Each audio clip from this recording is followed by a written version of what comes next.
Assalamualaikum warahmatullahi wabarakatuh. Apa kabar anak-anak hari ini? Semoga anak-anak sehat ya. Hari ini kita masih belajar tematik, tema 3, subtema 1. Tema 3 adalah benda di sekitarku. Subtema 1, aneka benda di sekitarku. Hari ini kita sudah memasuki pembelajaran yang ke-6. Supaya nanti anak-anak bisa menangkap pelajaran dari Bu Guru, kita berdoa dulu ya. Kita mohon kepada Allah supaya hari ini anak-anak diberi kemudahan dalam belajar. Doa sebelum belajar. Bismillahirrahmanirrahim. Rabbi zidni ilma warzuqni fahma. Rabbi zidni ilma warzuqni fahma. Rabbi zidni ilma warzuqni fahma. Amin ya. Kita akan mulai bersama-sama tema 3, subtema 1, pembelajaran yang ke-6. Anak-anak, kemarin anak-anak sudah mempelajari aneka bahan pembentuk benda. Selanjutnya, kita akan menyelidiki bahan yang sesuai untuk benda-benda tertentu. Kemarin anak-anak sudah mempelajari bahan pembentuk benda. Ada kayu, kertas, plastik, kaca, logam, dan karet. Nah, pilih salah satu benda yang telah kamu selidiki. Tuliskan secara lengkap hasil penyelidikanmu. Nah, ketika anak-anak akan menyelidiki sebuah benda, maka harus memperhatikan beberapa hal ya. Yang pertama adalah penjelasan bentuk bendanya, seperti misalnya warnanya apa, ukurannya seperti apa, besar atau kecil, kemudian bentuknya apa. Kan bentuknya kemarin ada yang persegi, persegi panjang, segitiga, dan lain sebagainya. Kemudian langkah yang kedua adalah anak-anak harus tahu fungsi benda tersebut apa. Kemudian yang ketiga adalah alasannya anak-anak memilih bahan tertentu itu untuk membuat benda tersebut.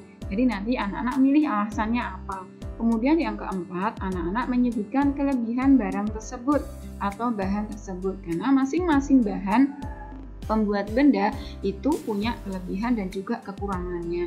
Nah, kemudian yang kelima, di samping anak-anak tadi yang nomor 4 menyebutkan kelebihannya, maka anak-anak juga akan menyebutkan kekurangan dari bahan tersebut. Insya Allah nanti anak-anak tahu ya. Nah, anak-anakku semuanya, di sini Bu Guru akan mencontohkan salah satu benda yang di situ terbuat dari kayu dan aluminium. Nama bendanya adalah daun jendela. Di situ ada kolom kelebihan dari barang tersebut, juga kekurangan dari bahan tersebut. Kita cari tahu bersama-sama. Yang pertama, daun jendela yang terbuat dari kayu. Kelebihannya apa anak-anak? Ya, daun jendela yang terbuat dari kayu itu kelebihannya kuat. Beberapa jenis kayu dapat bertahan ratusan tahun. Contohnya kemarin ada kayu jati. Kayu jati itu bisa bertahan sampai ratusan tahun. Tapi anak-anakku semuanya, kayu ini juga punya kekurangannya loh. Kekurangannya apa? Ya, kayu ini dapat terkena rayap. Rayap itu sejenis serangga yang dia bisa makan kayu atau bisa menggerogoti kayu. Nah, kayu itu juga mudah terbakar. Jadi anak-anak jangan sampai membawa api kemudian dekat-dekat dengan kayu nanti karena kayu ini bisa mudah terbakar. Kemudian daun jendela yang dari aluminium. Aluminium itu kelebihannya apa anak-anak? Ya benar, aluminium itu kelebihannya adalah ringan, tidak dapat dimakan oleh rayap. Kemudian kekurangan dari aluminium apa? Ya, aluminium itu tidak tahan benturan keras. Maksudnya apa? Ketika terbentur dengan barang yang keras, maka aluminium itu bisa bengkok atau penyok atau rusak gitu ya anak-anak semuanya. Nah, ini adalah salah satu benda yang diselidiki daun jendela. Bahannya dari kayu dan aluminium, kemudian kelebihan dari bahan tersebut, juga kekurangan dari bahan tersebut. Nah, anak-anakku sekalian, di sini Bu Guru akan menyelidiki kantong plastik. Kita bersama-sama lihat ya, ini adalah gambar kantong plastik. Nah, biasanya anak-anak menemukan kantong plastik ini di sembarang tempat, mudah sekali menemukan kantong plastiknya. Dari sini Bu Guru akan menyelidiki kantong plastik ini menggunakan langkah-langkah yang 5 tadi. Yang pertama, dari ukurannya. Kantong plastik ini ada ukuran yang besar, ada pula ukuran yang kecil.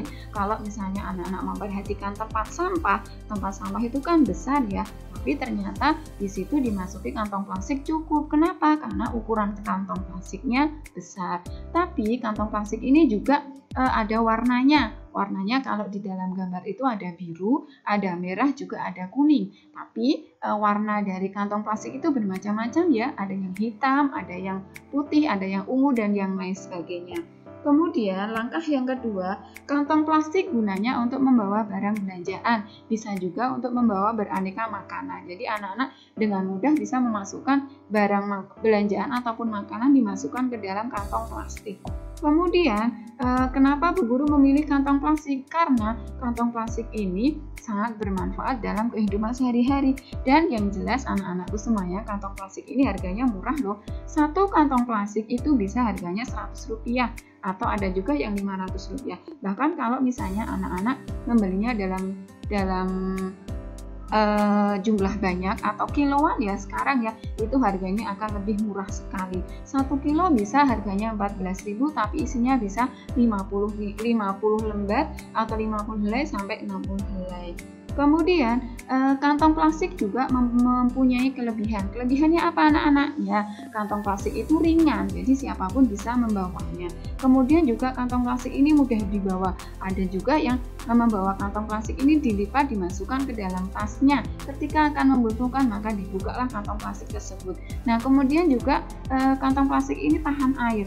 Maksudnya apa anak-anak? Kalaupun anak-anak memasukkan barang ke dalam kantong plastik, maka barang yang akan ada di dalam kantong plastik tersebut tidak akan basah. Kenapa? Karena kantong plastik itu tahan air. Nah, kemudian selain kelebihan, kantong plastik ini juga memiliki kekurangan. Kekurangannya apa? Ya, kantong plastik itu tidak akan bisa terurai dalam waktu yang singkat. Mengapa? Karena bahan dari plastik itu memang terurainya bisa puluhan bahkan ratusan tahun. Kalau kemarin anak-anak sudah mempelajari ya bahwa barang-barang tertentu itu ada yang bisa terurai, ada yang tidak bisa terurai.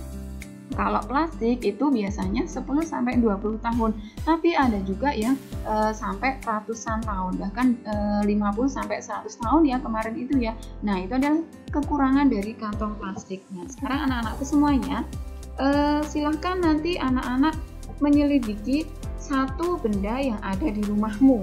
Boleh yang dari kertas, boleh yang dari kayu, boleh yang dari logam, boleh yang dari karet ataupun dari kaca. Silakan anak-anak tentukan sendiri gambar bendanya apa. Kemudian jangan lupa digambar ya bendanya itu ya yang akan diselidiki, digambar dulu. Kemudian setelah digambar, ikuti langkah-langkahnya pada nomor 1 sampai nomor 5 tadi. Ada ukuran, kemudian warna, bentuk dan lain sebagainya, fungsi, kemudian kelebihan dan kekurangannya. Silakan nanti anak-anak tuliskan sendiri. Nah, anak-anak mengerjakannya di mana? Ya, anak-anak mengerjakan di buku tulismu masing-masing. Pasti di rumah anak-anak punya. Oke, silakan anak-anak lihat gambar meteran di bawah itu. Itu namanya meteran gulung. Meteran gulung disebut juga meteran saku. Meteran gulung berfungsi untuk mengukur panjang benda yang lebih dari 1 meter. Meteran ini biasa digunakan pekerja bangunan atau tukang kayu. Kalau anak-anak sudah pernah menggunakan meteran ini ketika digulung maka dia akan pendek, tapi kalau dibuka gulungannya maka dia akan panjang, kan bisa sampai ratusan meter juga ada. Nah, di sini ada Siti. Siti akan menata ulang kamar tidurnya. Sebelum menata, Siti mengukur benda-benda di dalam kamarnya. Coba anak-anak siapa yang di rumah sudah punya kamar tidur sendiri? Ya, yang sudah punya alhamdulillah sudah bisa tidur sendiri. Tapi kalau yang belum punya tetap disyukuri. Mengapa? Karena masing-masing anak itu beda. Ada yang sudah berani tidur sendiri, ada juga yang masih tidur bersama orang tuanya. Tidak mengapa, yang penting anak-anak tetap bersyukur walaupun belum punya kamar tidur ya. Kemudian ukuran yang diperoleh Siti bermacam-macam. Nih, Siti sedang akan mengukur benda-benda yang ada di kamarnya. Dia dibantu ayahnya ya, karena kalau mengukur sendiri pasti tidak bisa. Tapi kita akan lihat benda-benda yang akan diukur Siti. Siti menemukan ada angka-angka seperti ini. Contohnya yang B. Yang B itu 390 cm. Tapi ini diharuskan untuk mengubahnya ke meter, kemudian ditambah cm. Yuk kita bantu Siti untuk mencari ukurannya. Baik, Bu Guru akan mengambil yang B, 390 cm itu ada berapa meter, kemudian ditambah berapa cm. Nah, ingat anak-anak, yang jadi patokan adalah 1 meter itu ada 100 cm. Tadi yang B, poin B adalah 390 cm. 390 cm itu ada berapa meter dan berapa cm.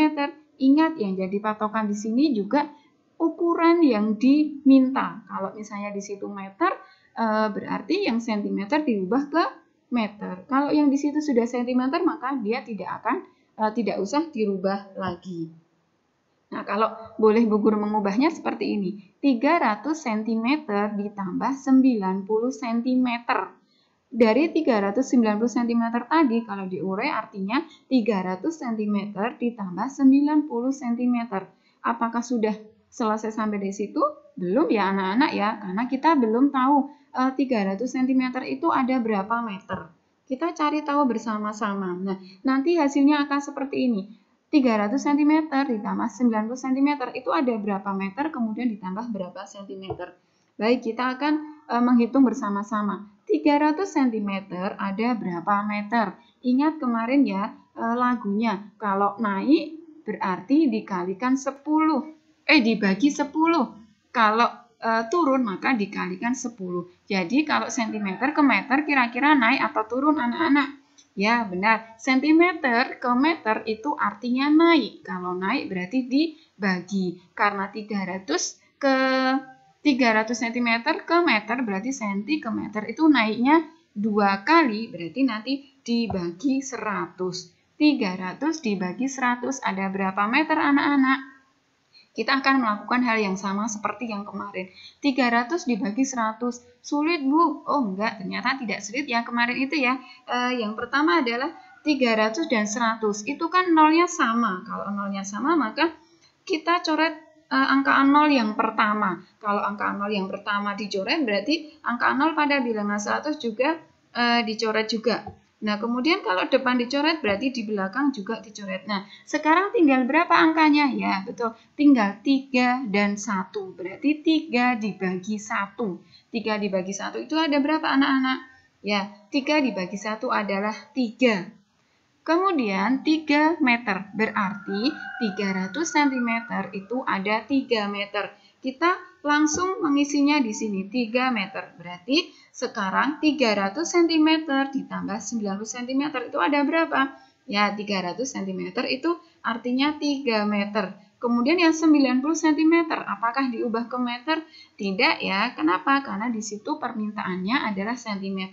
Ketika sudah sama satuannya, maka tidak usah diubah. Berarti 3 meter ditambah 90 cm. Jadi anak-anakku semuanya 390 cm itu artinya 3 meter ditambah 90 cm. Mudah bukan?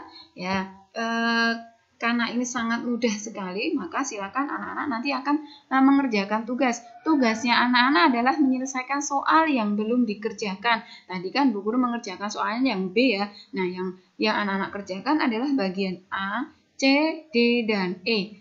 Mengerjakannya di mana? Ya, mengerjakannya di buku tulisnya anak-anak masing-masing. Oke, selamat berpetualang anak-anak solih-solihah. Semoga anak-anak bisa menyelesaikan tugas dari Bu Guru hari ini. Terima kasih anak-anakku semuanya. Semoga apa yang kita pelajari bersama hari ini bisa bermanfaat. Dan anak-anak jangan lupa bahagia ya. Walaupun tetap belajar di rumah, tapi anak-anak tetap bahagia. Dari Bu Guru cukup sekian, kita akhiri dulu dengan membaca hamdalah bersama-sama. Alhamdulillahirabbil alamin. Wassalamualaikum warahmatullahi wabarakatuh.